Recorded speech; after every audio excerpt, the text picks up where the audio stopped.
করে দিন, আমি এই চেয়ারটার ব্যাপারে কিছুই জানতাম না। অভিনব যখন আকরামের সামনে ক্ষমা চাইছিল তখন আকরামের চোখ আটকে গেল অভিনবের হাতের আংটায়। আংটিটার ওপর একটা বাঘ খোদাই করা ছিল।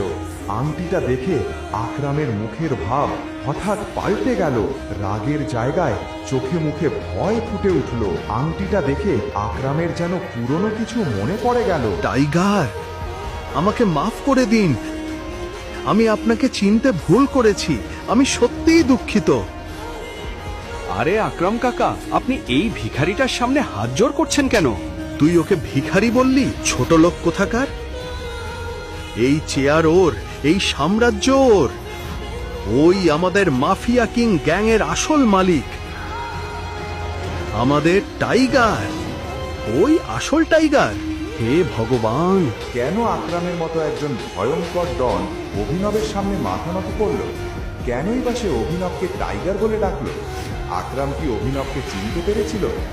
অভিনব ওরে টাইগারের গল্প কোন নতুন মোড় নেবে?